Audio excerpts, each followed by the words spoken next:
Bonjour. Bonjour à toutes et à tous. Je suis Isabelle Chariglione, un professeur franco-brésilienne et je suis professeure à l'Institut de psychologie, coordinatrice du laboratoire de nouvelles épistémologie et du développement humain de l'Université de Brasilia au Brésil. C'est avec immense plaisir que je me tiens ici aujourd'hui pour animer cette table ronde sur un sujet qui me tient particulièrement le cœur, les processus du vieillissement et la qualité de vie des personnes âgées. Je tiens tout d'abord à remercier chacun d'entre vous pour sa présence. Je remercie également les organisateurs de m'avoir invité à modérer cette discussion, que je suis convaincue que sera un moment d'échange très riche. En effet, la question du vieillissement, c'est une préoccupation majeure dans nos sociétés. De plus en plus de personnes vivant plus longtemps. Il est essentiel s'assurer qu'elles puissent le faire des meilleures conditions possibles. C'est pourquoi il est important de réfléchir aux yeux du vieillissement et mettre en place des politiques publiques et des actions concrètes pour améliorer la qualité de vie des personnes âgées. Au cours de cette table ronde, nous aurons la chance d'entendre l'intervention des plus experts reconnus dans ce domaine. Ils nous apporteront leur éclairage sur les différentes dimensions du vieillissement et la participation sociale. Je suis certaine que leurs interventions nous permettront de mieux comprendre les défis et les opportunités liées au vieillissement et de dégager des pistes de réflexion pour construire une société plus inclusive et plus solidaire. Je vous invite donc à écouter activement les interventions et nos experts à participer activement aux discussions. Je vous remercie. Et pour commencer, je présenterai brièvement une brève argumentation sur le sujet d'aujourd'hui. Les territoires locaux jouent un rôle crucial dans la vie quotidienne des personnes âgées, qu'elles résident au milieu urbain ou rural. Si la cohabitation intergénérationnelle demeure un modèle d'organisation des ménages, elle tend à reculer et dans l'ensemble des pays concernant ces colloques, on observe une proportion croissante de personnes âgées qui vivent seules ou dans des ménages composés exclusivement d'hommes. Les défis de leur inclusion sociale et de leur société, sur un plan territorial, supposent aussi de plus en plus d'indépendance et de délimitation des familles intergénérationnelles. Les nouvelles générations de personnes âgées s'y révélant souvent plus indépendants, plus éduqués, plus engagés que les précédents, bien que nombre d'elles soient fréquemment happées par un quotidien difficile et d'exigences familiales. C'est avant tout dans leur proximité, leur vicinité et leur entourage que ces personnes satisfont leurs besoins d'apprivoisement, qu'elles trouvent des ressources relationnables à la solidarité en souffrant de solitude, qu'elles sont amenées à se déplacer dans des conditions de confort et d'insécurité, qu'elles se sentent incluses et considérées au honneur de discrimination explicite ou par négligence, qu'elles jouissent de services publics de qualité ou souffrent de leur insuffisance, de leur éloignement.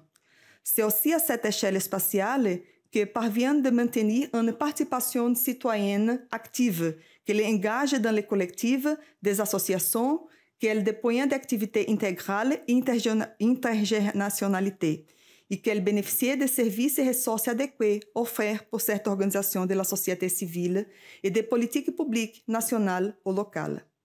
De nombreuses initiatives ont vu le jour pour intégrer, socialiser, maintenir en soutenant un citoyen les personnes âgées, nombre d'être engagées pour leur mobilisation et leur engagement, qu'elles sont formalisées en dispositifs tels que les villes amies des aînés ou des politiques locales, en demeurant informelles dans les pratiques sociales ancrant de cette culture locale et des mouvements délibérés de solidarité. Cette table ronde signalera des questions sociales et des citoyennes soulevées par le vieillissement et la présence des personnes âgées sur le plan territorial. On mettra au jour des initiatives et des projets émergents pour s'y répondre. Je suis très heureuse de présenter et modérer les discussions de ces 4 intervenants de la 3e table ronde de la conférence. À cette table, nous avons des intervenants du monde académique pour dialoguer avec des représentants de la société civile et du secteur public. Et je voudrais profiter de cette occasion pour présenter les collègues suivants. En première, Mme Barbara Bringuet, directrice régionale Outre-mer et de internationale de l'Association des Petits Frères des Pauvres. Madame Sandra Rouchian, spécialiste de vieillissement au Centre démographique d'Amérique latine et des Caraïbes, division de la population de la Commission économique des Nations unies pour l'Amérique latine et les Caraïbes. Monsieur Pierre-Olivier Lefebvre, délégué général du réseau francophone des villes amies des Zen.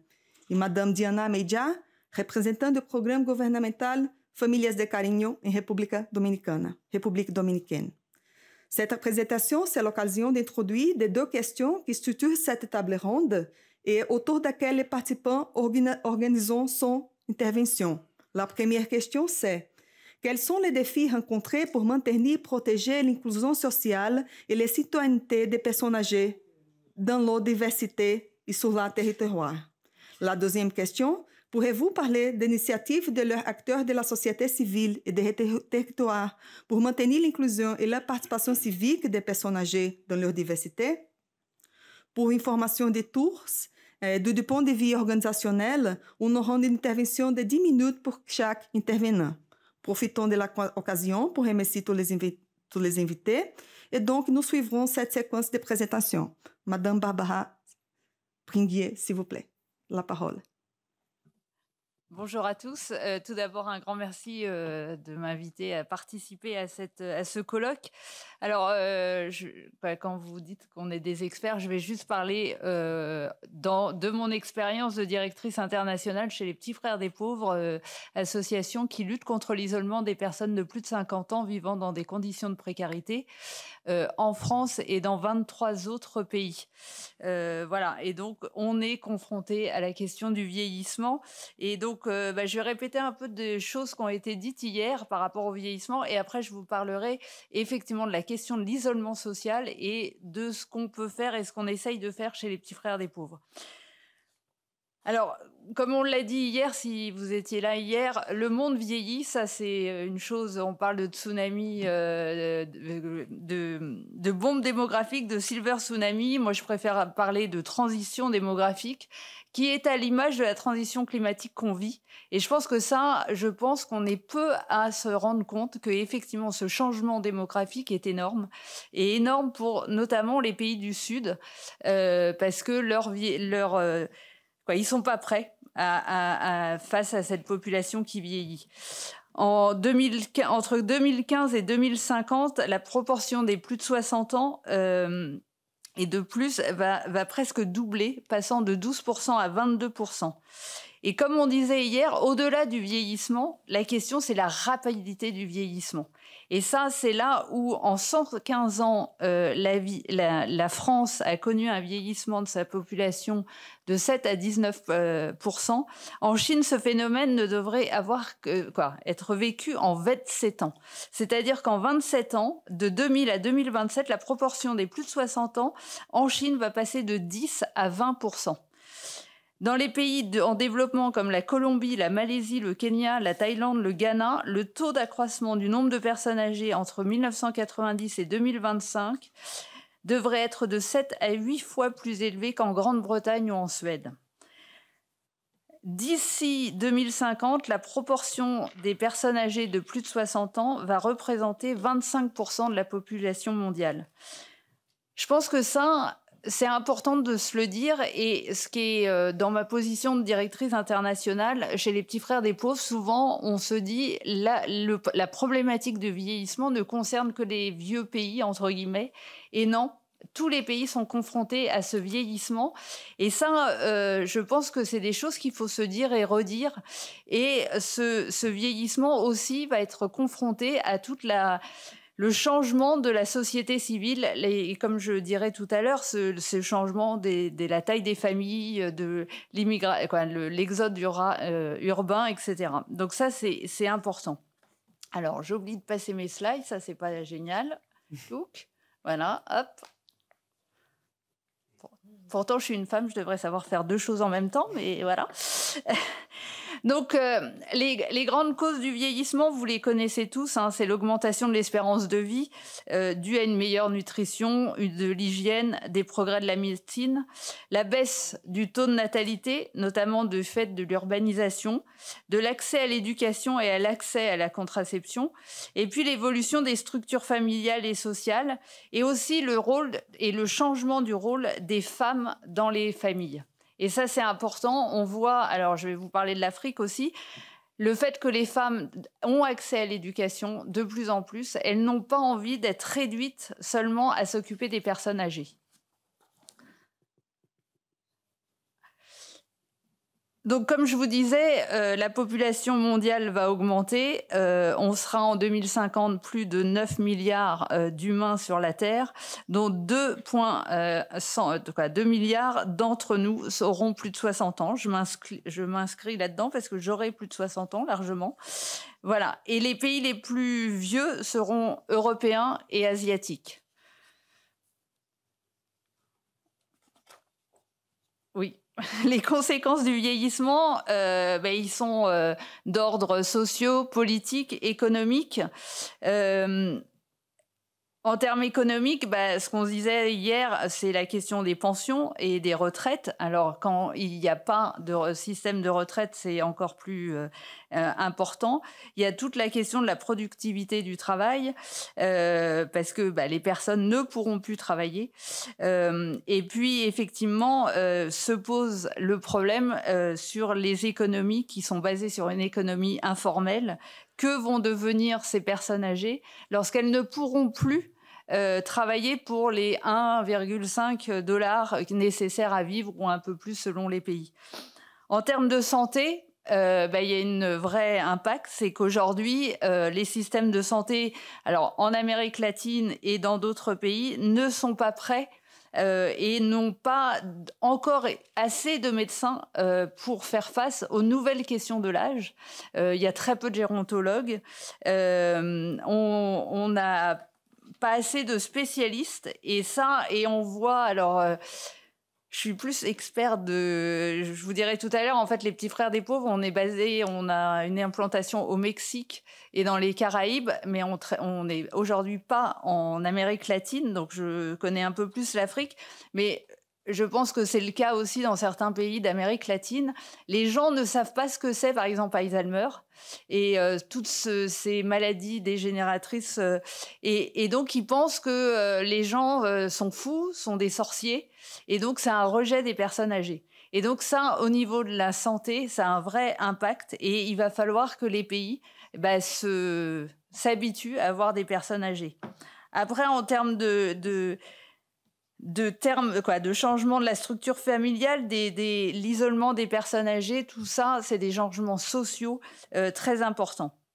Et puis, en termes des politiques publiques, effectivement, il y aura aussi, plus la population va vieillir, plus il y a des aménagements urbains à penser, la question du logement, où les personnes âgées vont vieillir. Ça, c'est tous ces changements-là, nous les connaissons en Europe, mais vont impacter tous les pays à travers le monde. Alors, je vais vous faire un petit focus sur la question de l'isolement social, parce que le vieillissement, malheureusement, est souvent égal à l'augmentation de l'isolement social des personnes âgées. Alors, l'isolement social, on le définit, et ça a été défini notamment avec Mona Lisa, qui est la mobilisation nationale contre l'isolement social. Et c'est la réduction à la fois de la quantité des contacts sociaux, c'est-à-dire que pour les personnes âgées, il y a de moins en moins de contacts avec la famille, les amis, la communauté. Mais c'est aussi la question de la qualité. Parce qu'on se dit, alors notamment en Europe, il y a des personnes âgées qui vont voir des infirmières, des assistants, ils vont avoir des gens autour d'eux. Mais c'est pas parce qu'on est entouré que les relations sont de qualité. Et puis, c'est aussi la question de l'engagement social, la réduction de l'engagement social avec le vieillissement. Et la perte d'autonomie fait qu'on va plus pouvoir faire partie de la communauté, être actif dans la communauté. Et c'est comment on peut essayer de faire que ces personnes âgées aient toujours un rôle dans la société. Selon l'Organisation mondiale de la santé, on considère que les effets de l'isolement social sur la santé des personnes est égal à la consommation d'un paquet de cigarettes par jour, à l'obésité ou au diabète. Et donc, on peut mourir d'isolement social. Et aujourd'hui, malheureusement, on meurt d'isolement social dans tous les pays du monde.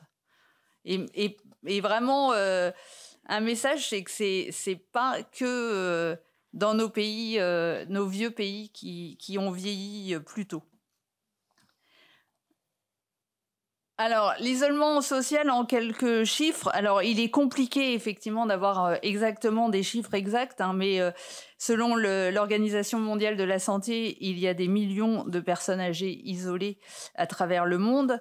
Selon le dernier baromètre de l'isolement social réalisé par les Petits Frères des Pauvres en France, on a déterminé qu'il y avait plus de 500 personnes dites en mort sociale, c'est-à-dire qui n'ont quasiment plus aucun contact avec le monde extérieur.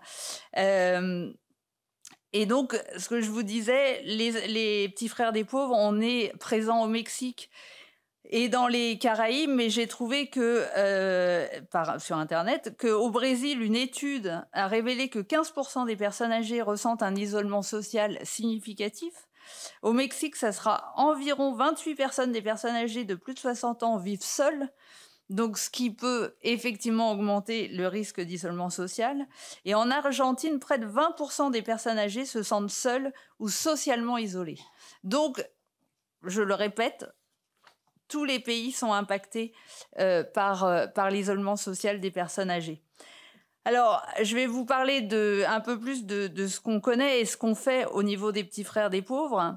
Donc, comme je vous disais, on est présent au Mexique, en Haïti et dans les Antilles françaises. Parce que ce qu'on connaît dans nos Antilles françaises, c'est exactement ce qu'on vit et ce que vous pouvez voir dans les pays d'Amérique du Sud.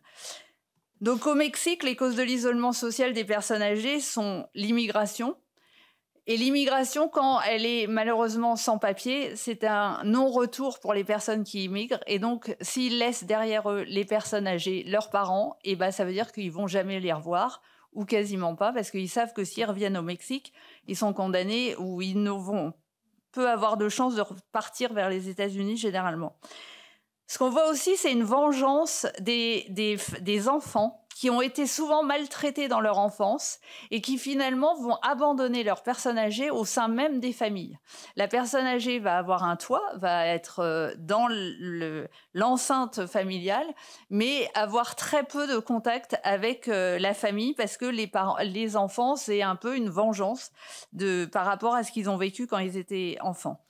Aussi, ce qu'on voit, c'est que le poids économique des personnes âgées qui vieillissent et qui ne peuvent plus rapporter un peu d'argent à la famille, bah, ça devient une vraie charge familiale. Et il y a des familles, malheureusement, qui n'ont pas le choix que de finalement délaisser la personne âgée pour pouvoir, d'un autre côté, pouvoir nourrir leurs enfants et eux-mêmes. Et puis, il y a le veuvage. Toutes les femmes n'ont pas eu d'enfants. Et souvent, alors malheureusement, comme chez nous, c'est souvent des femmes qui sont victimes d'isolement social parce que comme dans beaucoup de pays du monde, elles vivent plus longtemps et c'est elles qui restent seules. Alors en Haïti, c'est les mêmes causes, mais il y a aussi ce qu'on appelle les femmes qui sont ce qu'on dit les restes avec. Les restes avec, c'est des femmes qui ont été des bonnes toute leur vie auprès de familles et qui ont consacré leur famille à finalement servir les autres. Et lorsque elles sont devenues vieilles, finalement, elles restent seules, sans enfants, et elles n'ont pas grand-chose pour survivre et elles sont seules. Dans les Antilles, on a exactement les mêmes phénomènes et beaucoup de jeunes migrent chez nous. Voilà, et alors aujourd'hui,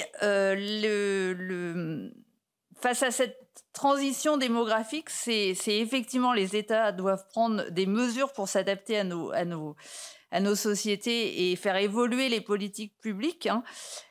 Aujourd'hui, aux Nations Unies, on est en train de réfléchir à une convention des droits pour les personnes âgées.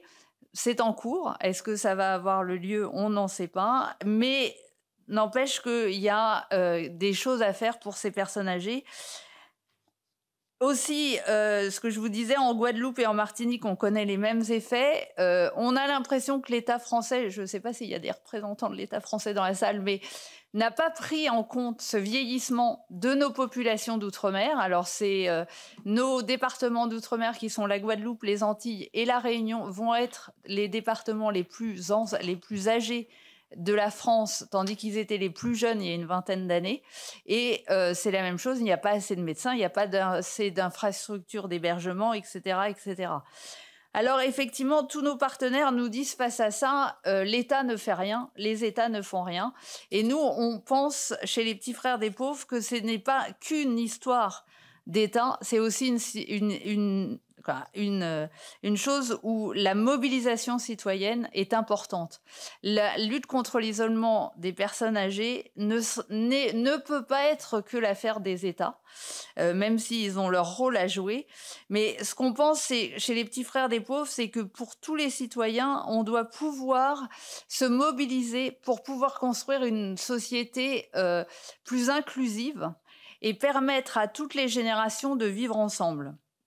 Et pour ce qu'on fait à travers le monde, c'est qu'on essaye de mobiliser des bénévoles, des citoyens comme bénévoles, pour pouvoir à la fois rendre des visites à domicile aux personnes âgées et pouvoir faire des activités avec les personnes âgées. Parce que ce qu'il est important, c'est d'aller vers ces personnes âgées qui sont seules, mais aussi de leur permettre, comme je disais tout à l'heure, c'est de refaire partie de leur communauté, avoir un rôle dans le quartier et pouvoir vraiment avoir un rôle, avoir des activités, être en vie. Et ce qu'on voit, c'est ce qu'on développe chez nous depuis 1946, donc quasiment 80 ans, et ben finalement fonctionne dans tous les pays. Alors des fois, c'est compliqué malgré tout, la question du bénévolat dans des pays où les gens déjà doivent lutter contre leur survie, pouvoir travailler, etc. Mais partout, on voit qu'il y a des citoyens qui ont envie de s'engager pour permettre à des personnes âgées de sortir de cet isolement social. Et pour nous, c'est vraiment important parce que, oui, l'État ne pourra pas tout faire. Le lien social, c'est vraiment c'est l'affaire de tous.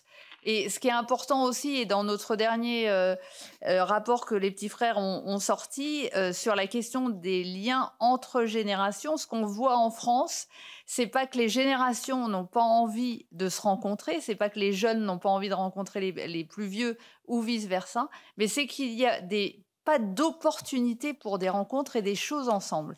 Et ça, je pense que ça, c'est dans tous les pays du monde. Il faut qu'on crée des opportunités pour que les générations puissent se rencontrer, faire des choses ensemble, voir que les anciens ont des choses à apporter et que les jeunes aussi ont des choses à apporter. Et ça, je pense que c'est vraiment très, très important.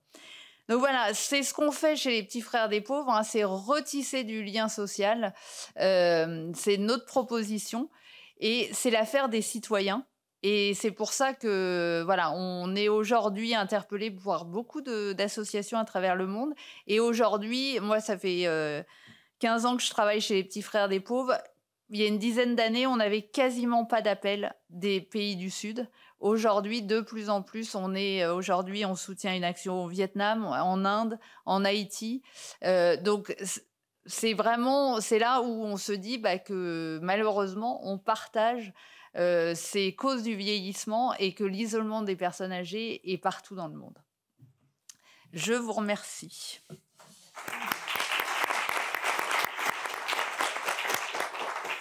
Nous apprécions grandement votre représentation. Enfin, nous aurons d'autres questions. Merci beaucoup.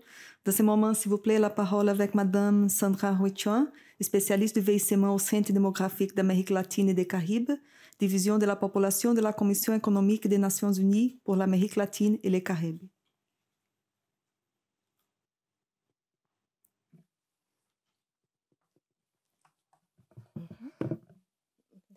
Il faut changer avec lui. OK.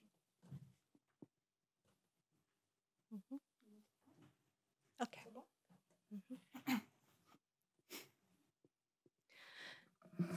Buenas tardes a todos.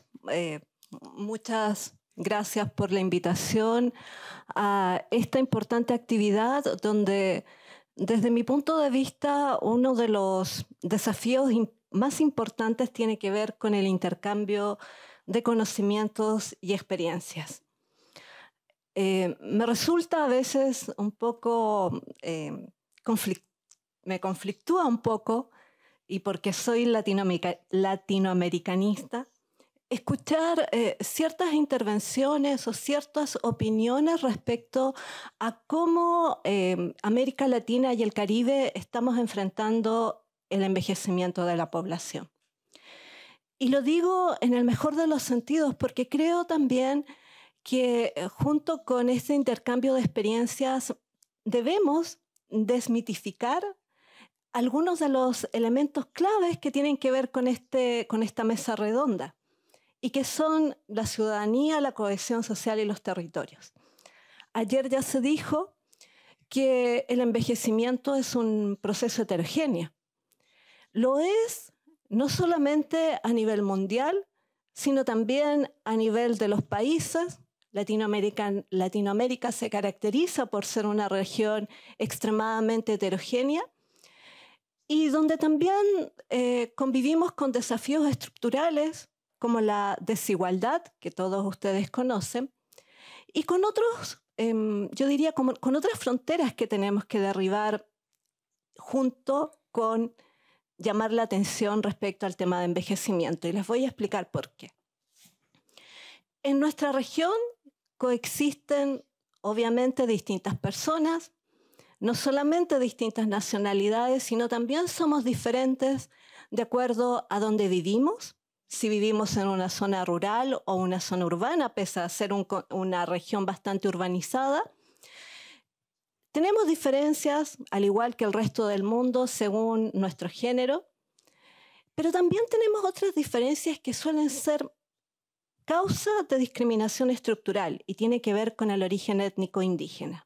Si se es o no se es indígena en nuestra región, marca una diferencia fundamental con respecto a nuestro acceso a los derechos, nuestro disfrute de los derechos y nuestro acceso a los derechos económicos, sociales y culturales. No obstante ello, pese a nuestra heterogeneidad, pese a la desigualdad con la cual vivimos, coexistimos y también combatimos, la verdad es que nuestra región, en el caso de las personas mayores, así como lo fue con las personas con discapacidad, ha sido pionera en la lucha con respecto a los derechos de las personas mayores. Si hoy en día en Naciones Unidas se está discutiendo una convención internacional sobre los derechos de las personas mayores, es porque es un tema que puso nuestra región. Es un tema que puso Argentina, el presidente de presidencia del Grupo de Trabajo es Argentina. Es un tema que puso República Dominicana, que nos acompañó México, que estuvo Ecuador, que hoy día insiste Cuba, que ha estado presente Costa Rica, en fin, colocando el tema de los derechos de las personas mayores como un asunto fundamental en la agenda internacional, que no es menor. Pero por otra parte, previo a todo este proceso que se está dando en Nueva York y que pasó hace menos de una semana, la conclusión del Grupo de Trabajo sobre Envejecimiento de las Naciones Unidas, donde se está discutiendo un instrumento jurídicamente vinculante, la viabilidad de un instrumento jurídicamente vinculante, en la región de las Américas ya contamos con un tratado internacional. Y ese tratado es la Convención Interamericana sobre los Derechos Humanos de las Personas Mayores. Podríamos decir, sí, África también cuenta con un protocolo adicional a la Convención Africana, pero la Convención Interamericana es algo distinto. ¿Por qué? Porque se centró por primera vez en los derechos de las personas mayores. Y es el único tratado a nivel internacional que hoy en día está generando obligaciones jurídicamente vinculantes a los estados que lo ratifican. Y no solo eso. Es un tratado que fue aprobado y adoptado, yo los invito a todos ustedes a conocerlo, el año 2015, y donde hoy día tenemos 11 países de las Américas que han ratificado esta convención. y estamos a la espera de la primera reunión de la Conferencia de las Partes. Eso marca una distinción fundamental. Es cierto, tenemos problemas, ya lo dijo la colega, hay problemas de pobreza, de exclusión, pero también se busca de una u otra manera llegar a entender el proceso de envejecimiento y a las personas mayores desde una perspectiva distinta que no tiene que ver solo y únicamente con la caridad, que no tiene que ver solo y únicamente con la exclusión, sino con que son sujetos de derecho capaces de vivir una vida hasta el final de sus días y donde el Estado debe proporcionarle ciertas garantías para que esa vejez sea con dignidad. Si hay algo que decimos en nuestra región, y lo decimos con mucho orgullo, es que veamos, trabajemos en pos de la dignidad de las personas mayores. Ustedes me dirán, sí, todo muy bien, en los discursos se escucha bien. Sí, eso lo sabemos también. Somos conscientes de que tenemos dificultades. Y son dificultades que no son menores. Yo solamente les traje unas gráficas para ilustrar estas dificultades a las cuales nos enfrentamos como región. Aquí, por ejemplo, tenemos población de 60 años y más, según zona de residencia, que no tiene servicios básicos. ¿Qué es lo que observamos ahí? Que hay una enorme dificultad en el acceso a saneamiento por parte de las personas mayores en distintos países de la región.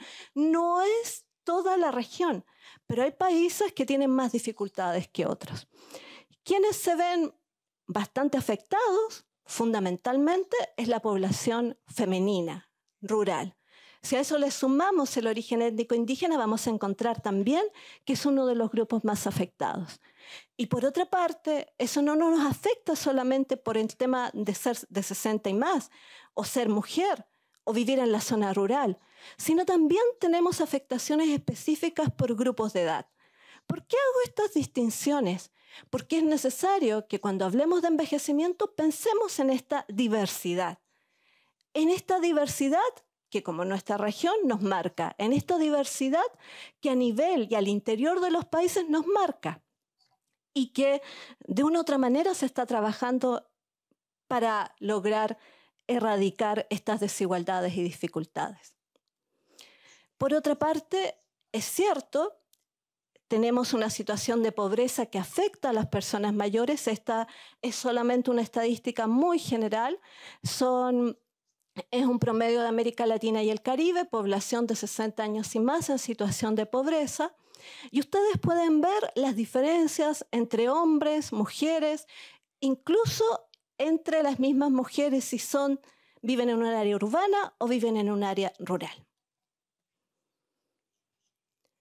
Pero no todo es negativo. Y eso es algo que yo quisiera transmitir. Y no solamente porque soy una optimista acérrima, sino porque es algo que realmente estamos trabajando.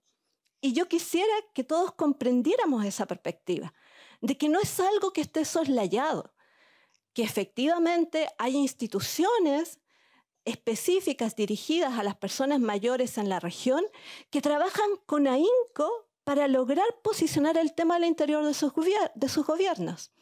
Tenemos el CONAPE en República Dominicana, el INAPAM en México, el CONAPAM en Costa Rica, la DINAPAM en Argentina, el CENAMA en Chile. Son instituciones que, pese muchas veces a ser pequeñas, buscan posicionar el tema. ¿Es difícil? Extremadamente difícil, porque esta situación de discriminación por edad no está completamente clara en nuestra región. Porque esta situación de que el proceso de envejecimiento, como dijo ella, es más rápido en nuestra región, también es un desafío que debemos afrontar. ¿Y qué es más rápido dónde? No en América del Sur, es más rápido en Centroamérica y en los países del Caribe de habla hispana. Y donde vamos a envejecer extremadamente rápido en un lapso muy corto de tiempo. Pero a la vez tenemos países muy envejecidos de los cuales estamos aprendiendo. Cuba es un caso especial. Cuba es uno de los países más envejecidos de nuestra región, junto con el Uruguay. Y la verdad es que su proceso de envejecimiento ha sido tal vez más paulatino, entre comillas, no comparando con Europa, pero más paulatino que el resto. No es lo mismo que va a ocurrir en Costa Rica, que el proceso de envejecimiento es extremadamente rápido, o en República Dominicana. Ahora, ¿por qué traigo esto? Porque en Cuba, y ayer alguien lo dijo, fue nuestra colega de la OCDE, señaló que el gasto en salud es el más alto de nuestra región. Pero en Cuba, no solamente ese gasto en salud va para la edad reproductiva o para la infancia. Ese gasto en salud también va dirigido a las personas mayores. ¿Por qué? Porque es un país que tiene una edad mediana de la población sobre 40 y tantos años. Por lo tanto, tienes que preocuparte.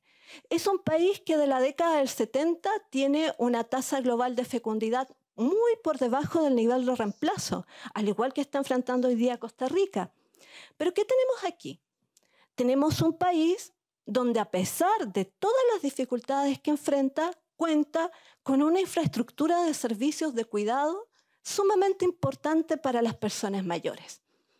Ustedes vieran conmigo, y los que han visitado Cuba lo saben bien, cuando tú ves un cubano o una cubana caminando por la calle en La Habana, no es esta persona oprimida, no es esta persona deprimida o esta persona sola. No, es un ciudadano con plenos derechos y eso se nota. ¿Por qué? Porque el Estado ha puesto énfasis en que el envejecimiento es un asunto de agenda gubernamental. Y hoy en día, para tratar el tema de envejecimiento, se tiene una comisión de la política para la dinámica demográfica al más alto nivel, que debe tratar el tema de envejecimiento a nivel de la fecundidad, pero también a nivel del envejecimiento de la población y el envejecimiento interno. Pero también vemos aquí que, a pesar de las dificultades que enfrenta el país, encontramos, por ejemplo, una cobertura amplia de centros de día, que allá se le llaman casas de abuelos, y hogares de ancianos, que son las residencias de cuidado de largo plazo, establecidas por todo el país. ¿Cuál es el desafío? Ir ampliando cobertura e ir ampliando calidad. A esto me refiero cuando trato de decir y comunicar que efectivamente tenemos problemas, pero créanme que no nos falta el ímpetu para trabajar en función de superar estos problemas. Ahora bien, este es otro país, Panamá, indicadores sociodemográficos. ¿Y cuál es la diferencia que tenemos acá? En primer lugar, el tratamiento que se le ha dado a, como bien dice la colega, de la transición demográfica, donde es un país que se enfrenta al envejecimiento rápidamente, pero además en un contexto extremadamente complejo, porque no solamente tienes diferencias urbano-rural, sino también tienes diferencias entre lo que es el envejecimiento en las comarcas indígenas, y lo que es el envejecimiento fuera de las comarcas. Los indicadores que muestro ahí son clave. Ustedes ven, por ejemplo, el tema de personas mayores analfabetas. Y estoy mostrando Panamá, el promedio, 4%, y estoy mostrando la comarca Nave-Burlé, que es el 67%. Y eso te marca una diferencia. ¿Esa diferencia viene solo porque son personas de 60 años y más? No. Es una diferencia que radica en una discriminación estructural que han sufrido los pueblos indígenas en nuestra región y en algunos países en particular. Ahora bien, ¿qué tenemos que hacer? Es una tarea extremadamente compleja porque lo que nos viene por delante es un envejecimiento rápido, como lo hemos dicho en varias ocasiones, con sistemas de protección social que son débiles, muchas veces con dificultades institucionales porque no existe certeza jurídica. ¿Qué necesitamos? Necesitamos conocer, necesitamos ampliar nuestras experiencias. En la CEPAL tenemos un fuerte énfasis en la cooperación sur-sur, donde los países van aprendiendo unos de otros, porque si algo quedó claro, y lo dijo Kofi Annan, el secretario general de Naciones Unidas del 2002, es que como los países en desarrollo no podemos ni debemos copiar lo que han hecho los países desarrollados. porque nuestra situación es distinta, porque nuestros énfasis son distintos y porque además todo este tema de envejecimiento no hoy día ya ni siquiera radica en algún lugar o en algún continente, sino que es un proceso, como bien dijo el anterior presentador, un proceso global. Los temas de la migración nos competen a todos. Hoy día tenemos efectivamente la transnacionalización del cuidado, donde personas de República Dominicana, de Nicaragua, de México, están en Europa, están en Estados Unidos cuidando. ¿Por qué? A cambio de una remesa. ¿Y que ayudan las remesas? Ayudan al PIB. Pero tenemos que abordar este tema seriamente. Tenemos que abordar este tema sin prejuicios y tratando de establecer un diálogo fluido entre países, como lo intentamos hacer en nuestra región, como también entre continentes. Y yo los invito a eso y espero que realmente sepan apreciar lo que tenemos en nuestra región de América Latina y el Caribe, sepan conocer nuestras fortalezas, así como bien conocen nuestras debilidades. Gracias.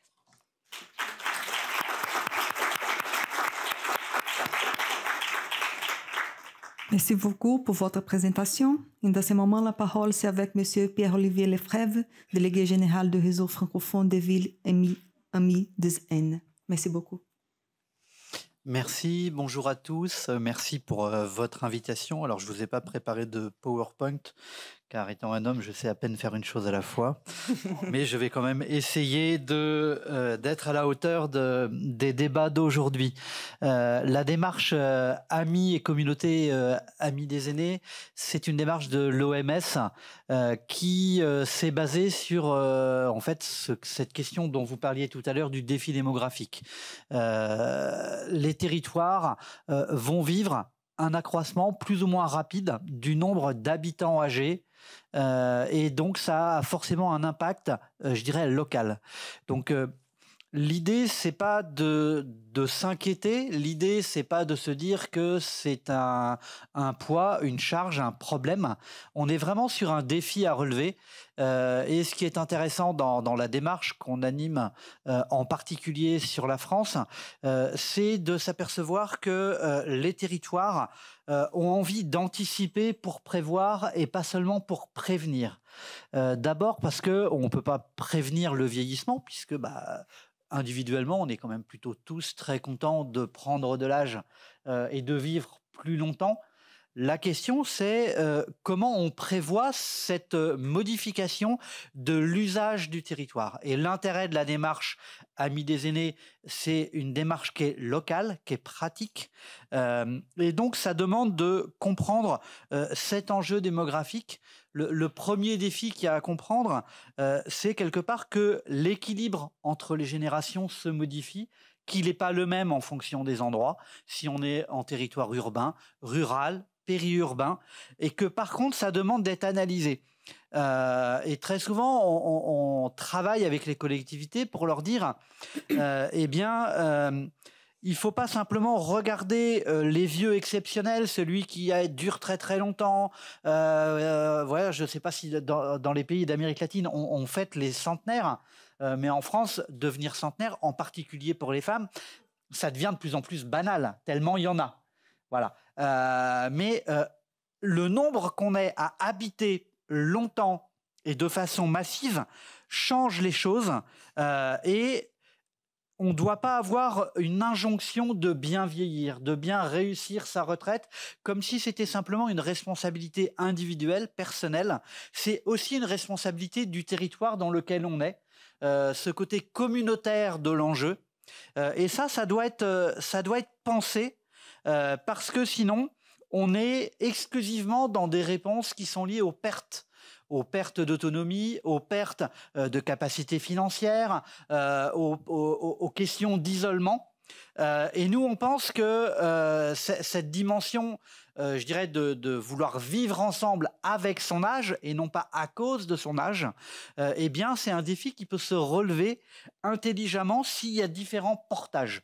D'abord, un portage politique, C'est-à-dire que eh bien, c'est les gens qui sont élus avec un mandat qui ont à prendre à bras-le-corps ce défi et à prendre à bras-le-corps ce défi, pas simplement sur les questions d'enjeux sanitaires, médico-sociaux, de santé, caritatifs, mais dans la dimension globale de l'environnement social et de l'environnement bâti des habitants âgés.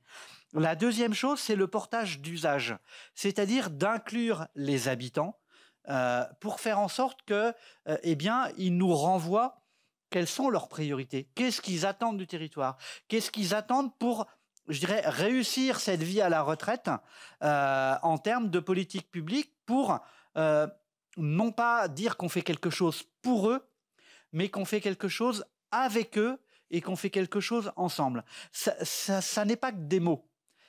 C'est vraiment quelque part le nerf de la guerre. De faire en sorte que nos politiques publiques soient co-construites, co-pensées, et qu'il y ait un travail d'information, qu'il y ait un travail de consultation, qu'il y ait un travail de concertation, qu'il y ait un travail de restitution de ce qui se dit et qu'on comprenne les choix, les arbitrages pour modifier l'organisation du territoire. Et donc ce portage d'usage des habitants, eh bien, il doit se faire aussi dans la diversité des habitants. D'abord parce que quand on prend de l'âge, on n'est pas tous les mêmes. L'espérance de vie sans incapacité à la retraite devient de plus en plus long. Et une des fautes politiques qu'on peut faire, c'est de dire les personnes âgées, en fait, en pensant la personne âgée. Comme si de 60 à 100 ans, on était le même. Et donc, travailler avec les collectivités, c'est aussi changer des repères, oser regarder les choses différemment, oser regarder que les personnes âgées peuvent être des ressources pour la collectivité locale, qu'elles ont des capacités, qu'elles ne sont pas simplement en incapacité, et faire en sorte qu'on ait des temps suffisamment longs pour construire des relations de confiance entre les décideurs politiques, les porteurs d'usage que sont les habitants, pour avoir des repères communs, un discours commun, et c'est ce travail de fond qui va faire ensuite que quand on va vouloir agir, eh bien, on va être efficace, on va être efficient, parce qu'on va parler un même langage et qu'on va comprendre les priorités, les contraintes que peut avoir une collectivité au niveau local. Évidemment, ça doit se faire aussi avec le portage de l'expertise qu'ont en particulier les professionnels, quels que soient les sujets. On ne fait pas ce qu'on veut, on a des réglementations, on a des lois, on a des finances, enfin, il y a tout un tas de sujets qui font que même parfois pour des choses très simples, quand on veut implanter du mobilier urbain à l'échelle d'une commune, on ne peut pas le mettre n'importe où. Par contre, ce qui est intéressant, si je prends cet exemple du mobilier urbain, eh bien, c'est de travailler avec les habitants pour choisir quel type de mobilier sera le plus adapté à l'usage qu'on a localement. Et on ne fait pas la même chose à la mer, à la montagne, en ville, à la campagne, autour d'un parcours sportif ou en plein Paris. Et en plein Paris, y a plein de bâtiments historiques qui fait qu'on ne peut pas mettre même le banc qu'on veut. Il doit passer par des réglementations autour de la culture, au niveau des bâtiments de France. Enfin, il y a plein de choses comme ça. Et donc, le portage d'expertise, évidemment, il s'adosse au portage politique et au portage des habitants.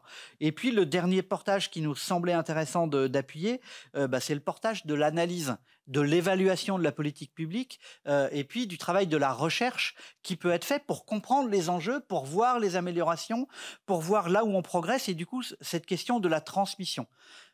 Un des intérêts de la démarche Amis des aînés qu'on porte au niveau du réseau francophone, c'est de capitaliser ce qui fonctionne bien sur les collectivités et puis de le restituer pour qu'on ne reparte pas systématiquement soit dans l'expérimentation, soit dans l'originalité de dire « oui, mais chez moi, ce n'est pas pareil, donc je vais faire quelque chose de mieux » en disant que le mieux, c'est forcément différent. Mais l'innovation sociale, c'est aussi des fois d'aller regarder des choses qui se font très naturellement par des gens qui ont intégré ces questions-là et qui, par habitude, par repère, par connaissance des habitants âgés, font des choses extrêmement pertinentes, quel que soit le sujet. Vous parliez de créer des endroits où on peut se rencontrer au niveau des différents âges. Dans les démarches Amis des aînés, la question de l'échange intergénérationnel est au cœur des dynamiques. Et on a beaucoup d'actions qui sont fructueuses parce qu'on a travaillé avec les élus, avec les professionnels, sur des bases qui sont solides et qui sont entre autres cette question de la réciprocité, hein, vous l'avez un petit peu abordé, mais de se dire, on n'est pas simplement sur les personnes âgées qui savent quelque chose et donc les jeunes devraient écouter, on est aussi sur cette réciprocité où des jeunes savent des choses et qu'elles peuvent apporter, contribuer dans l'échange intergénérationnel.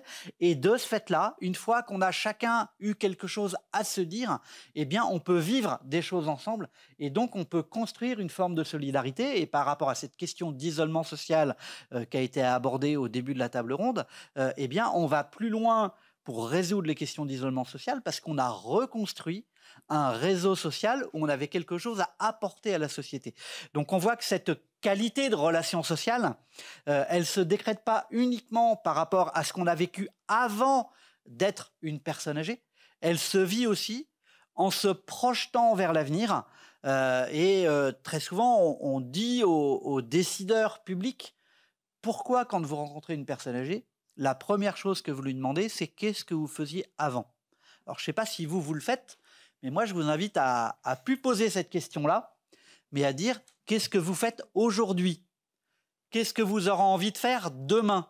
Parce que si être vieux, ça dure longtemps, eh bien, on ne doit pas simplement être identifié comme des repères par rapport au passé, même s'il a été glorieux, intéressant, on doit être aussi regardé comme avec ce potentiel pour avoir envie de vivre des choses aujourd'hui et demain avec les autres générations. Donc, vous voyez que, quelque part, c'est modifier le repère qu'on peut avoir, c'est aussi travailler sur cette question de la perception qu'on a dans notre société, de dire il y a de plus en plus d'habitants âgés. C'est quoi une personne âgée? Moi, je vais avoir 61 ans. Suis-je une personne âgée? Alors, selon les statistiques qu'on nous donne régulièrement, bah oui, je suis dans les plus de 60 ans. Mais est-ce que je me sens très différent de quand j'avais moins de 60 ans? C'est pas sûr. Et puis dans un certain nombre de pays, comme en France, c'est même pas l'âge de la retraite. Donc, qu'est-ce qui fait que cette perception pour soi n'est pas la même que la perception qu'on a collectivement?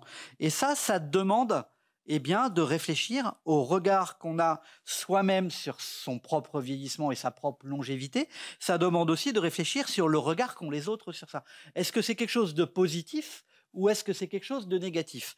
Et nous, on pense, au niveau de la démarche Amis des aînés, que il faut vraiment trouver une sorte d'équilibre entre les besoins d'accompagnement quand on est âgé et les besoins, ou plutôt le regard qu'on a dans le potentiel, et que si on ne veut pas que les gens disent « mais le vieux, c'est toujours l'autre », celui qui est plus âgé que moi, il faut aussi qu'on puisse dire « bah oui, je suis âgé, mais ce n'est pas un problème. Je ne suis pas un problème et donc les autres plus âgés ne sont pas un problème. Ils sont des citoyens à part entière sur le territoire. » Ça veut dire de ce fait-là, une fois qu'on a travaillé ça, on peut organiser le territoire autrement, autour des questions d'emploi, d'habitat, de mobilité, de culture, en intégrant que la politique publique, ça n'est pas simplement de faire une politique pour tous qui serait généraliste, avec une forme de moyenne où on devrait trouver son compte dans l'organisation pour tous, c'est de travailler à une politique publique qui va faire des choses pour chacun. Comment on conçoit des repères qui fait que quand, je reprends mon exemple de mobilier urbain et de banc public, si je pose tel mobilier urbain, est-ce que je dis j'ai mis un banc et donc tout le monde peut s'asseoir dessus?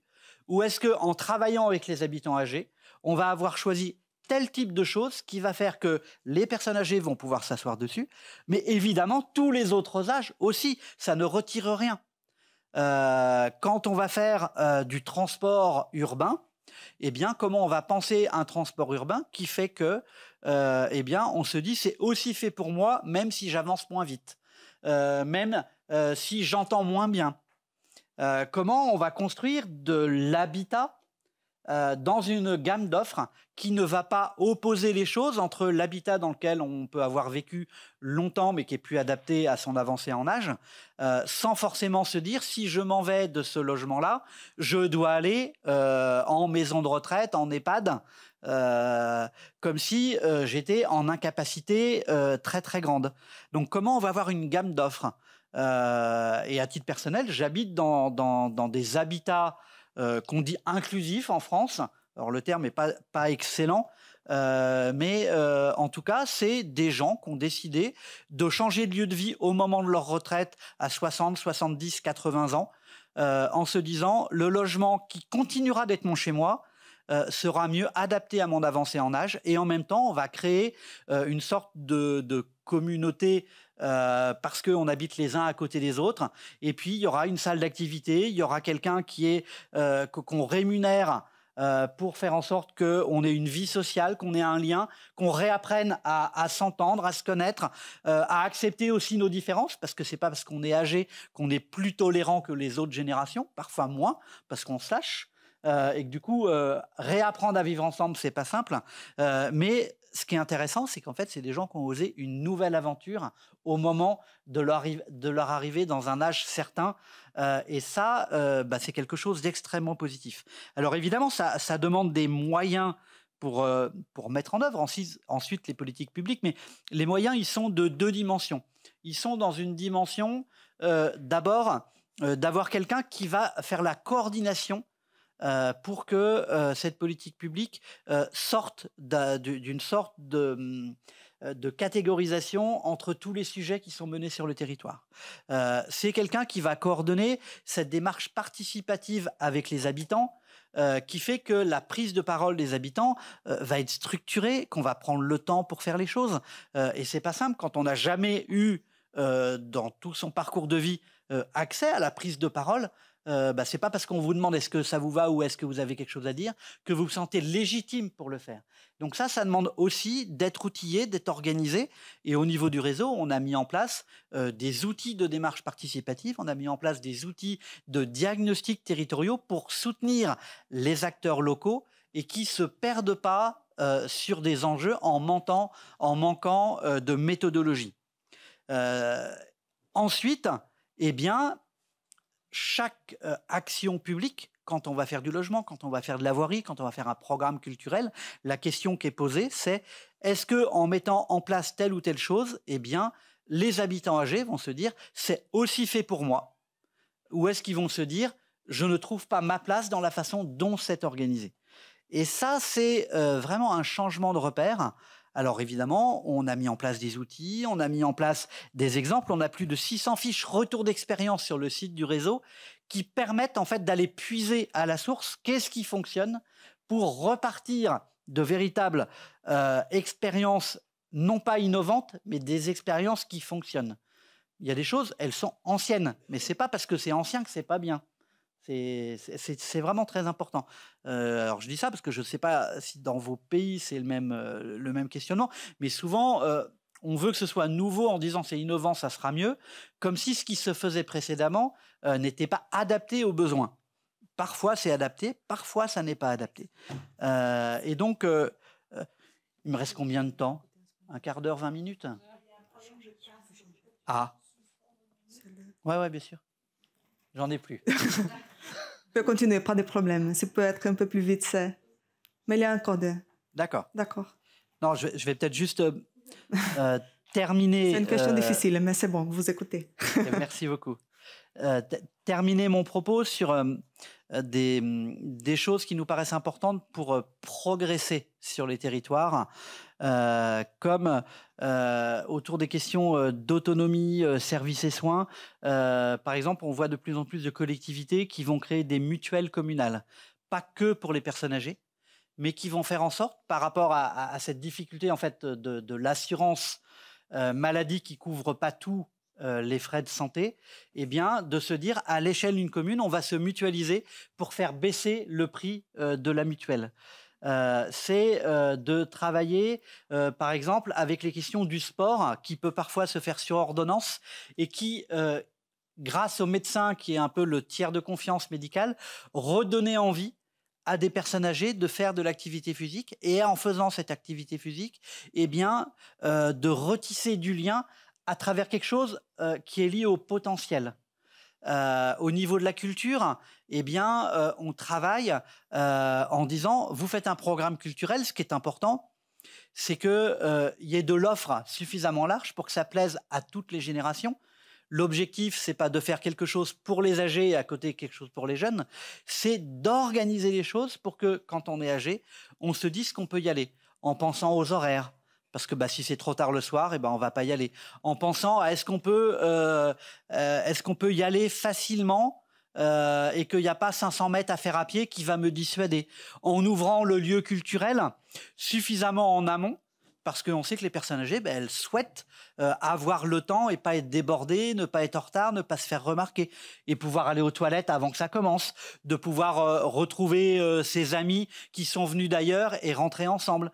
Donc vous voyez, des choses parfois qui peuvent sembler de l'ordre du détail, mais qui vont faire qu'à un moment donné, quand on va proposer quelque chose, on va se dire « Ah mais oui, là je sais que je peux y aller en me disant « C'est fait pour moi, je me sens accueilli, je me sens dans un territoire ami des aînés » parce qu'ils ont eu l'attention, ils ont eu des égards pour faire en sorte que ça fonctionne. Et ça, c'est vrai sur tous les sujets. Et ce qui est intéressant, c'est de progresser. C'est une démarche qui se fait sur un temps long. Nous avons mis en place un label qui permet d'une part de donner la colonne vertébrale, la méthodologie pour progresser, mais aussi pour évaluer je dirais le travail qui a été parcouru par les territoires. J'étais dernièrement à la ville de Rennes et à la ville de Brest. Et ce que je leur disais, c'est qu'en fait, vous progressez parce que vous avez accepté de faire les choses dans le temps et de ne pas vouloir simplement faire une opération médiatique en disant « regardez comment on est bon », mais comment on a accepté de progresser, comment on a aussi su se questionner sur les choses qui n'étaient pas efficaces pour s'interroger avec les habitants âgés et faire en sorte que ça fonctionne. Et donc cette dimension-là, elle est vraiment importante. Alors elle est portée au niveau de la France et au niveau, on a des collectivités qui viennent de Suisse, de Belgique, d'Andorre.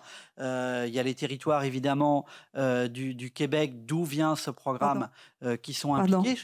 Pardon, on a un problème avec le temps, si vous pouvez... je termine. D'accord. Voilà, pardon et merci beaucoup. Et je termine en disant qu'on travaille aussi avec la FIAPA, la Fédération internationale des associations de personnes âgées. Je salue Maria, la directrice qui est ici, parce que ce qui nous cheville au corps, c'est vraiment cette question que rien ne peut se faire sans la place des habitants.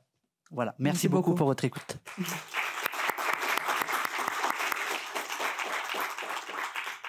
Merci beaucoup. Et dans ce moment, la parole, c'est avec la Madame Diana Media, représentant le programme gouvernemental Famílias de Carinhos, République Dominicaine. Merci beaucoup.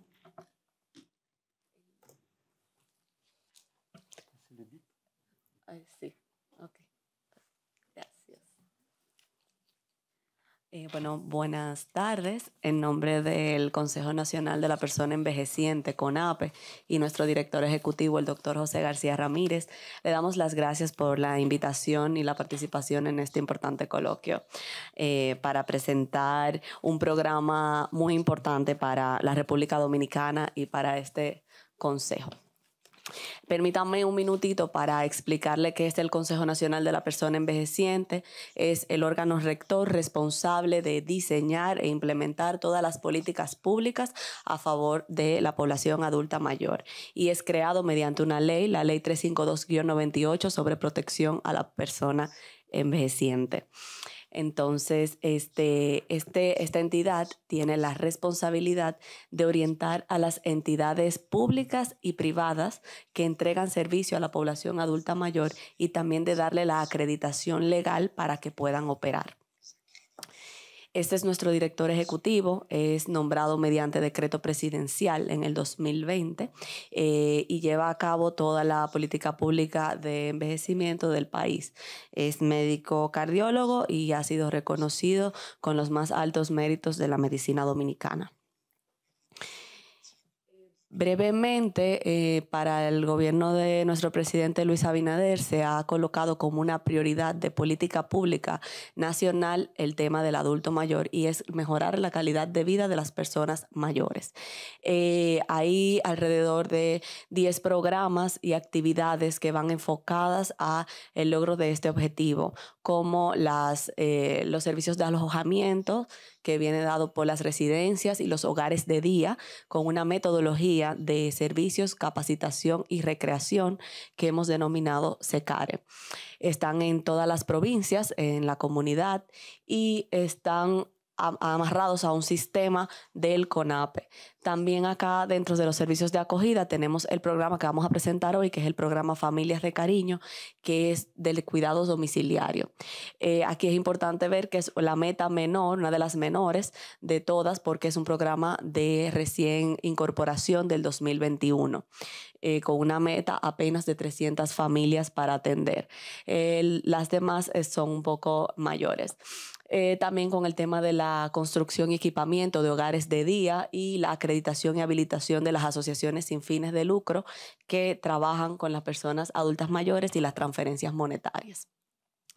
Bien, nosotros hemos observado que dentro de los retos y limitaciones que tenemos para mantener al adulto mayor en su comunidad y mantener su inclusión social, hay retos que, bien como mencionaba Sandra, son estructurales y de la condición socioeconómica propia, las condiciones de estructura y vivienda, a veces cuando requieren servicios complementarios como alguna rehabilitación, terapia y no están en la comunidad disponible, pues esto también se convierte en un reto y un desafío. Y la necesidad de una política de respiro cuando los cuidadores están sobrecargados.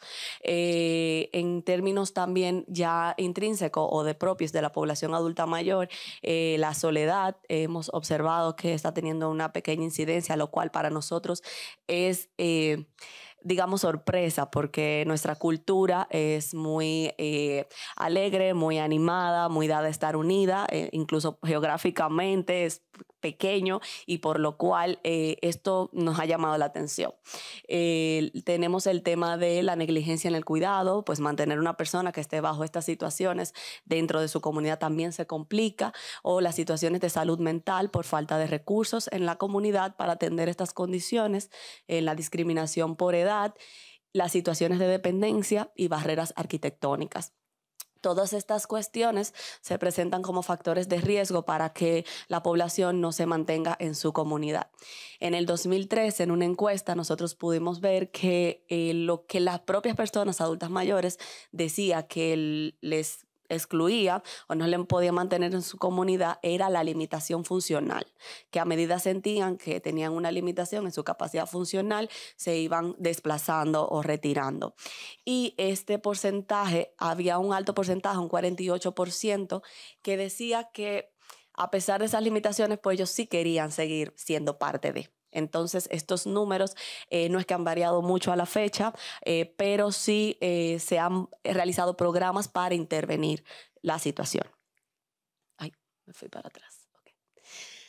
Okay. Por eso hicimos esta diferencia dentro de estas figuras. Podemos ver uno que dice programa FDC, que es programa Familias de Cariño, y el que dice CONAPE se refiere a los adultos mayores que están dentro de un servicio de hogar de día comunitario, de tanto de la sociedad civil como del Estado, o también en alguna residencia, pero en su mayor parte hogar de día, o que accede a otro tipo de servicios del CONAPE.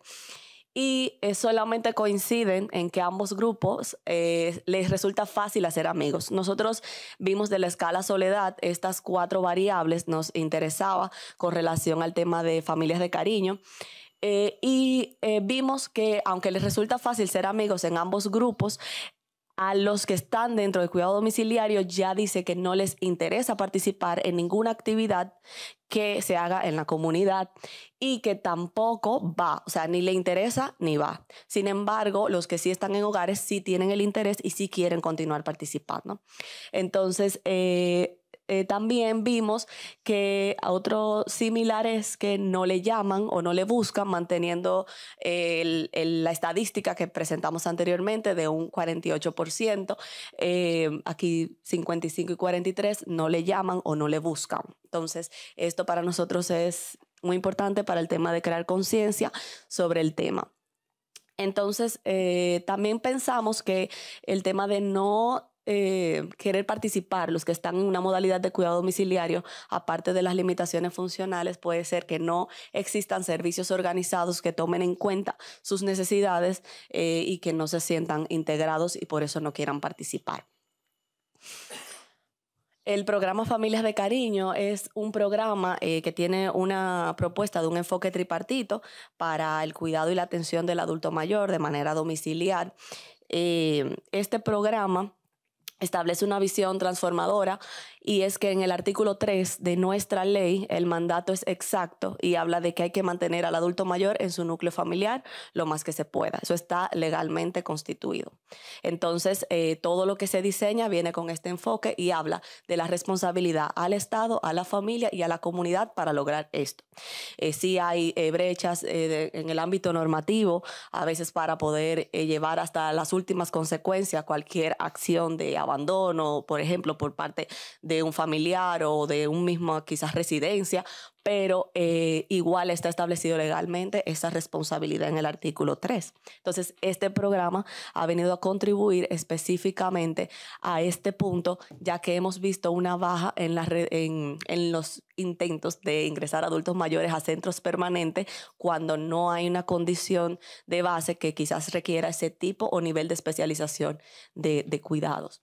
Entonces, porque a veces, muchas veces lo llevan los familiares por las faltas de los recursos que anteriormente mencionamos y no porque quizás quieran dejar al adulto mayor en una residencia. Entonces, ya estamos a nivel nacional y hemos agotado el 96% de la meta. Cuando yo hablaba del compromiso de este gobierno, es que en los últimos 3 años se ha triplicado el presupuesto de esta institución para atención a las personas mayores. Y este programa tiene 4 modalidades de cuidados en función de la movilidad que hay con el tema. Por ejemplo, la primera modalidad es que una cuidadora, y aquí algo muy importante, generalmente son de la misma comunidad y son personas que ya lo estaban haciendo y que lo que el programa ha venido es a reconocer y poner en valor ese trabajo que han hecho, dándole un incentivo que corresponde a un salario por encima del monto mínimo nacional. Esto es lo que ha hecho que el programa sea uno de los más demandados actualmente. Y son personas que lo estaban haciendo y lo querían continuar haciendo, pero se les reconoció. La segunda modalidad aún no ha sido demandada y es que pudiera ser que una persona quiera dedicarse a cuidar a adultos mayores en su propia casa y lo pueda llevar a su casa también percibiendo un salario. Pero esta no ha sido demandada hasta la fecha. El programa ya tiene 3 años. Y la tercera modalidad, que es la más demandada, son familiares cuidando adultos mayores, que están en sus casas o en la misma casa del adulto mayor, tienen alguna condición de dependencia y solicita el programa y se le paga por el adulto mayor, por el cuidado del adulto mayor a la persona. También cuando son familiares, para ellos es muy positivo porque le ayuda con el tema de medicamentos y otros aportes para este cuidado. Y la cuarta modalidad, que es que pueden atender más de uno, pero no más de 3 y se le paga por cada uno.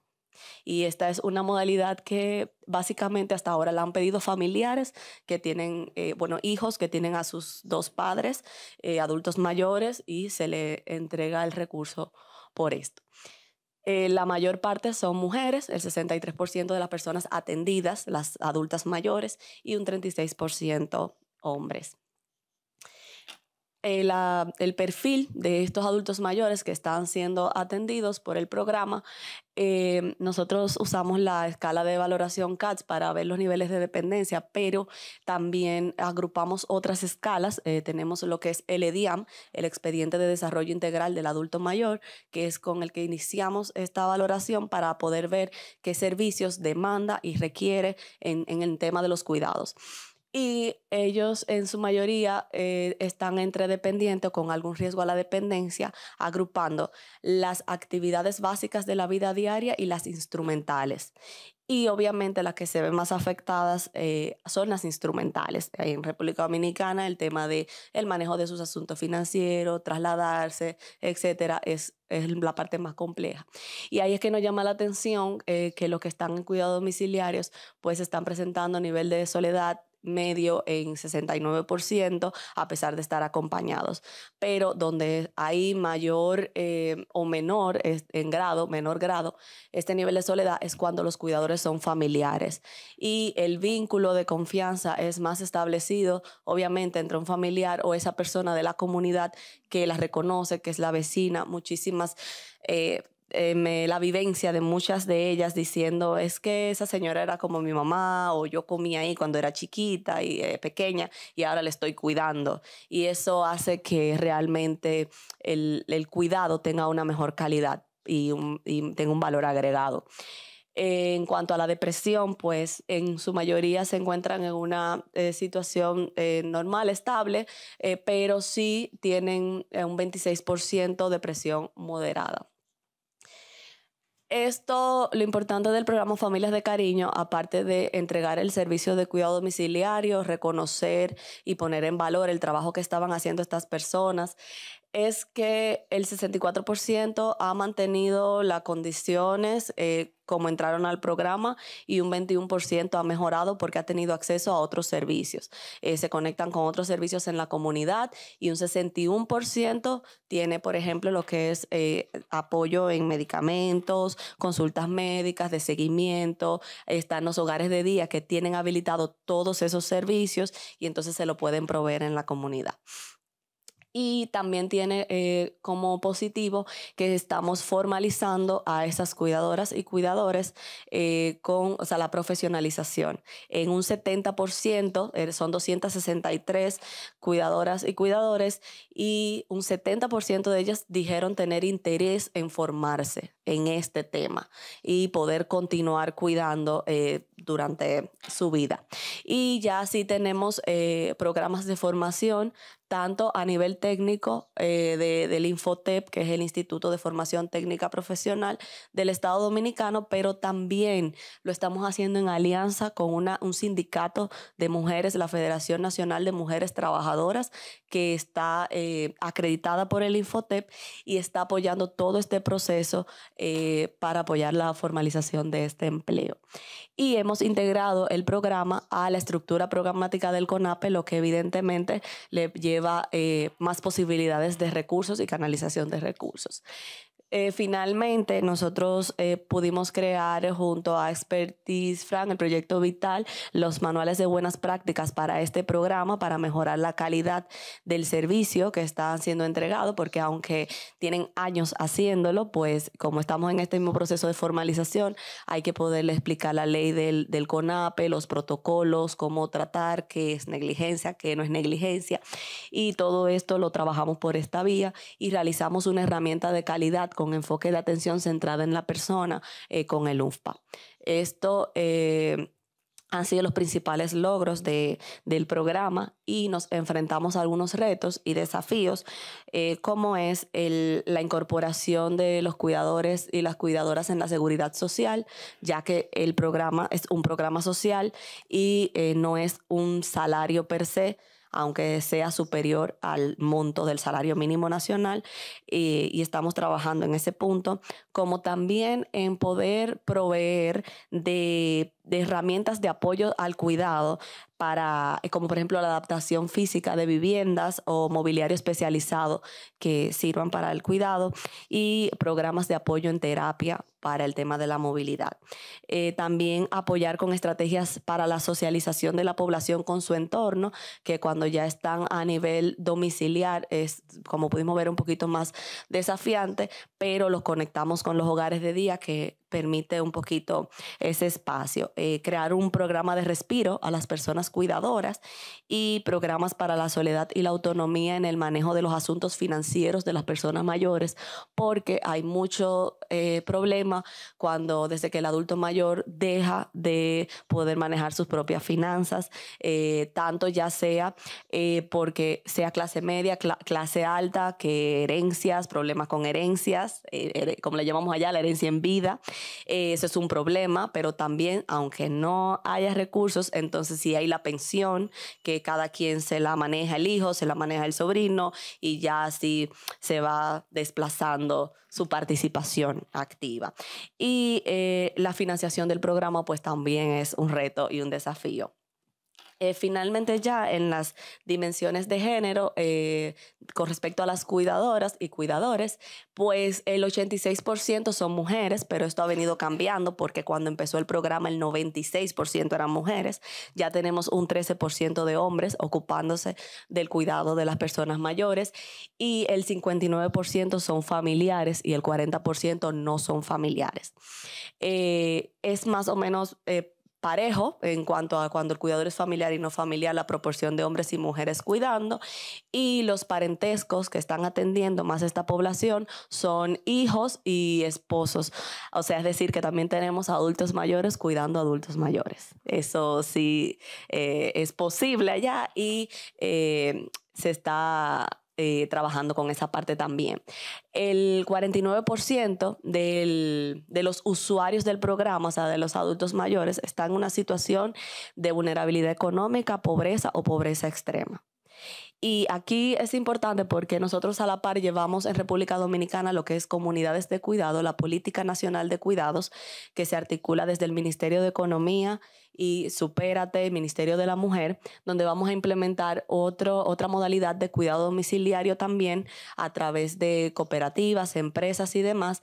Y en este punto hay toda una metodología para poder poder cuidar a las personas adultas mayores, y dentro de esa metodología el tema de que si en un lugar no hay agua o el piso es de tierra y darle el cuidado también para la persona cuidadora es un riesgo, pues el programa Familias de Cariño lo que dice es en este momento, bueno, no tiene el agua, pero si nadie se la busca, él tampoco la va a poder buscar. Entonces, claro, queremos garantizar también el cuidador, pero también hay que garantizar la vida, que es fundamental. Entonces, el programa Familia de Cariño atiende a estas situaciones extremas también, que en el otro programa ya atendería con otras condiciones. Y el 22% de las personas cuidadoras que no son familia también están en situación de pobreza, por lo cual es un tema del perfil que tiene el programa actualmente, pero que ha sido muy demandado, tiene una lista de espera ahora mismo un poquito grande, pero ha venido a dar respuesta a porque también hay ese grupo de personas que sí quieren cuidar, y sí hay mujeres que quieren cuidar y hay familias que le interesa, y que el programa viene a dar respuesta a esto y a mantener al adulto mayor en su núcleo familiar. Muchas gracias.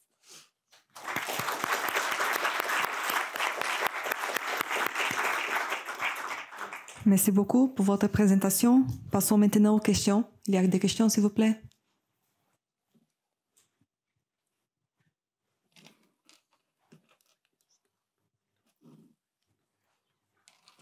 C'est bon?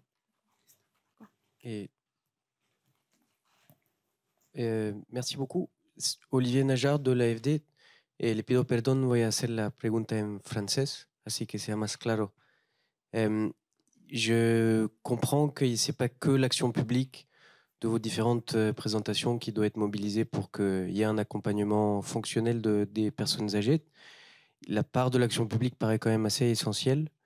Et étant donné que les défis vont augmenter avec la transition démographique, que les défis liés au changement climatique sont en train d'augmenter aussi, et que les niveaux de finances publiques ou d'espace budgétaire sont assez limités aujourd'hui dans beaucoup de pays d'Amérique latine, c'était essayer de comprendre un peu si vous aviez un message d'optimisme par rapport à cette équation qui vous est donnée aujourd'hui et qui est assez complexe à résoudre. Merci beaucoup. Et merci beaucoup pour les présentations.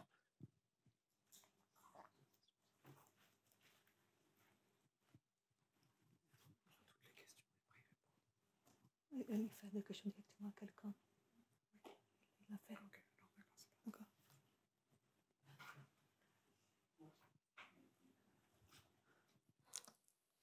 Ok.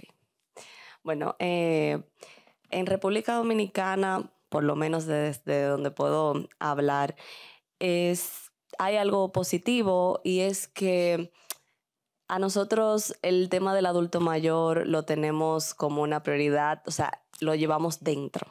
El tema del adulto mayor, la solidaridad, estar con ellos. Y eso es lo que ha impulsado que podamos poner en la agenda el tema. Y tener una ley es un refuerzo bastante importante y un apoyo fundamental para lograr los objetivos. Yo entiendo que si cada quien pone de su parte con el tema, se puede avanzar y mucho, porque en países donde hay carencias como la que hemos presentado y hemos logrado avances con nuestra población que están viviendo más y que la esperanza es que vivan más y mejor, creo que se puede y que solamente es seguir el camino y luchar por ellos.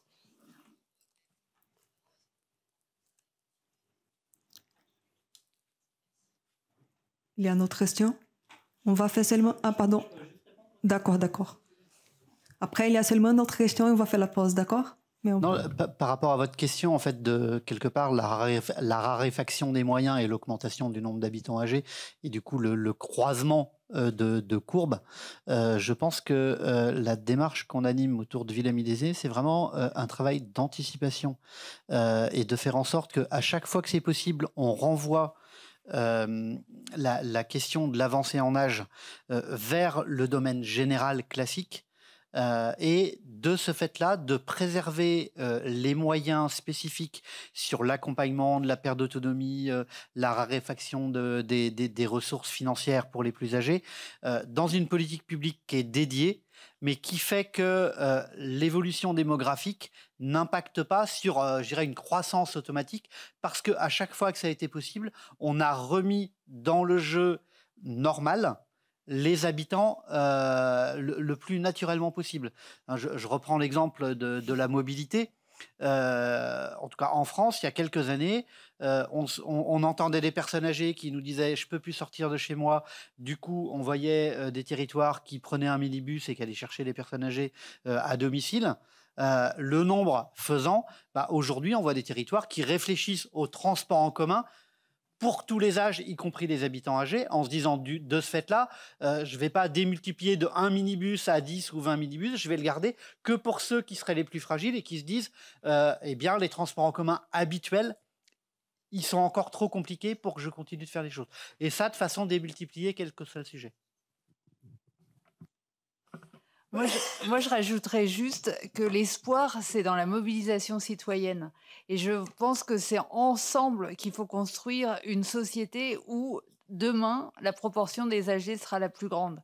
Donc, effectivement, les politiques publiques ont leur place, mais je pense que le citoyen doit aussi avoir sa place. Et je pense que des colloques comme ça sont très importants parce que c'est comme ça que chacun d'entre nous, on va prendre sa place et réaliser que la société de demain ne sera pas la même que celle d'il y a 20 ans.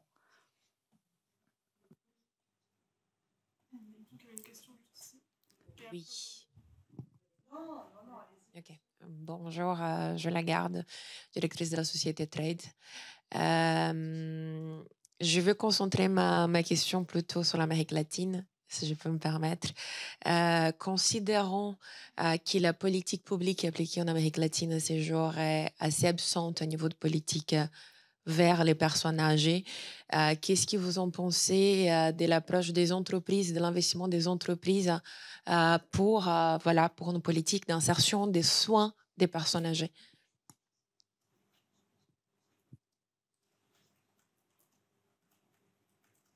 Si prefieres por hablar español. ¿Sí? Vale.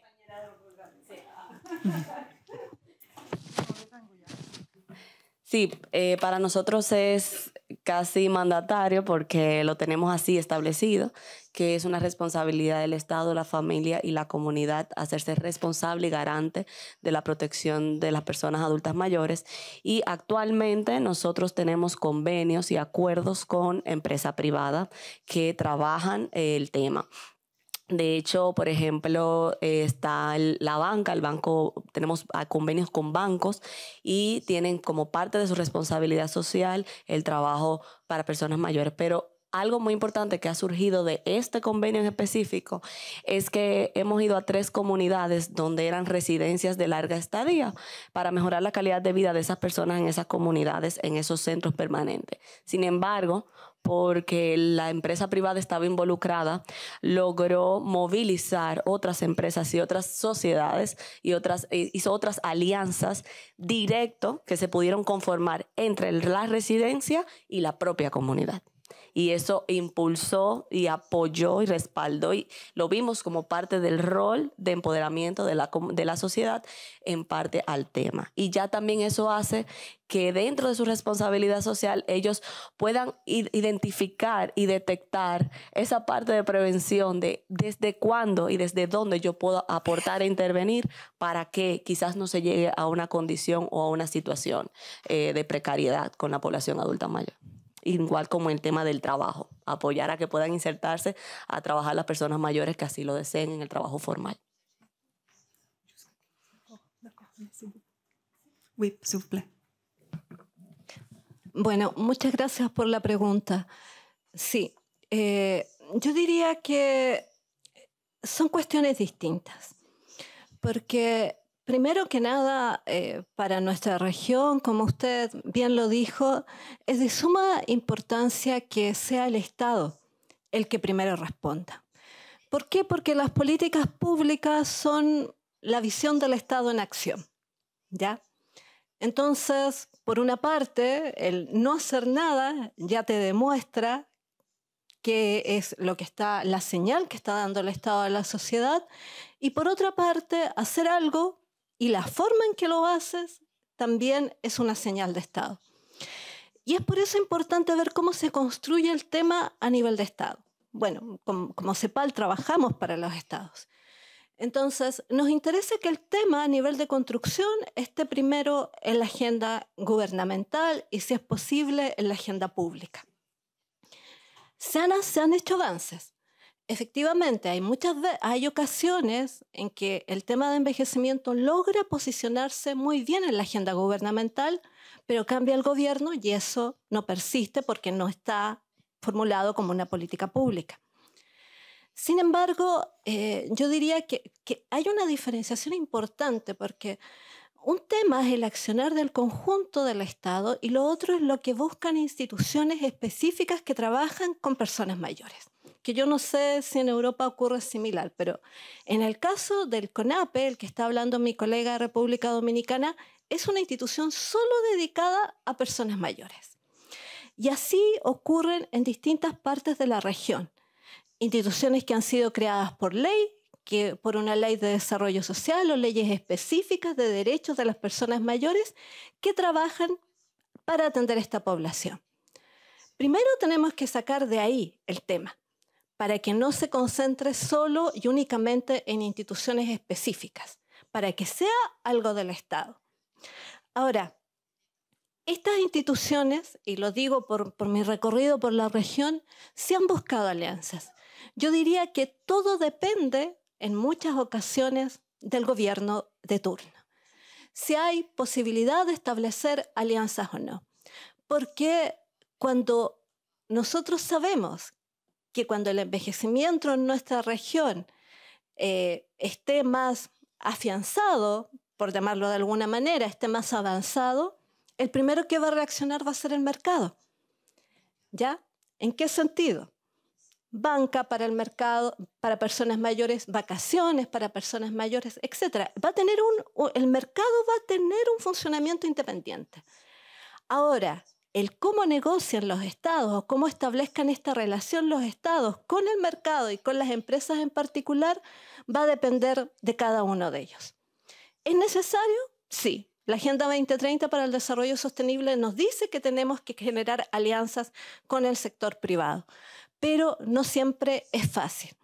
No siempre es fácil porque la tarea hoy en día realmente está situada en buscar que el Estado en su conjunto de cualquier país de la región sea el que tome este asunto, que tome el envejecimiento y la situación de las personas mayores como un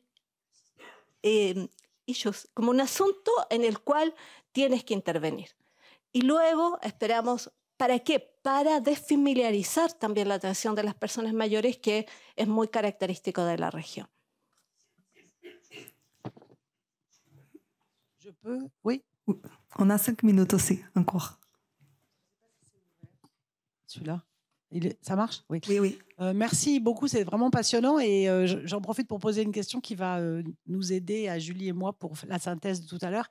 Et je voudrais bien poser la question à Sandra Wenchan, justement, sur ce qu'elle vient de dire, mais éventuellement aux autres aussi. On parle de l'État depuis hier comme un État un peu flottant, sans préciser à quel niveau de l'État on se situe. Si c'est un État fédéral, en France, on n'est pas dans un État fédéral. On a parlé de l'éloignement de l'État français de nos territoires d'outre-mer. On a parlé également des niveaux territoriaux d'intervention des municipalités. Est-ce qu'on ne peut pas concevoir l'engagement de l'État, y compris comme prescripteur et protecteur des droits, et j'y tiens beaucoup, et en même temps des interventions des petits États ou des États locaux, ou nous on appelle ça collectivité territoriale. À Cuba, ils disent gobierno quand c'est local et estado quand c'est national.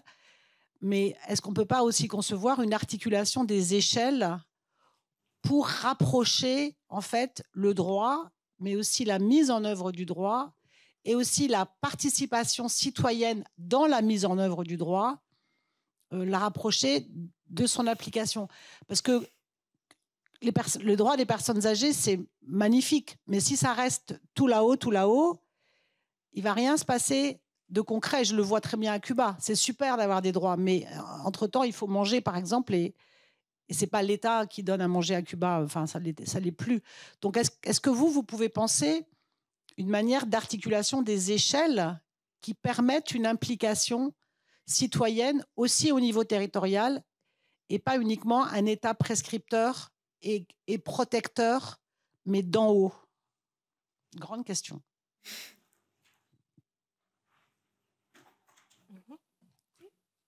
Oui, oui.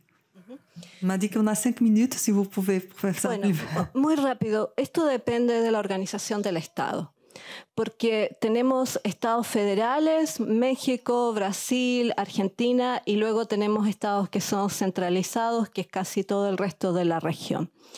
Efectivamente, se necesitan políticas a nivel local, pero nosotros sabemos en los países centralizados, Chile es uno de ellos, que tenemos que lograr que realmente haya entre una retroalimentación y una prescripción, porque si no lo establece el Estado central es muy difícil hacerlo. Eso en los países centralizados. Me estoy apurando. Pero en los países federales es distinto. Por ejemplo, el caso de la Ciudad de México es distinto, ha sido mucho más de avanzada con respecto a los derechos de las personas mayores. La pensión universal fue primero en la Ciudad de México y después pasó a nivel federal. Entonces, todo depende del tipo de organización del Estado. Y, por otra parte, los recursos con los que cuentan los municipios y los estados. En este caso, los estados que son un poco más allá de las municipalidades, pero con los recursos con los que cuenten. Hay países donde hay municipalidades que son extremadamente ricas y efectivamente las personas mayores gozan de mucho más beneficios que aquellos municipios que son más pobres. Entonces ahí interviene el Estado central para tratar de homogeneizar. Pero esto va a cambiar. Eso cambia de acuerdo a la organización del Estado.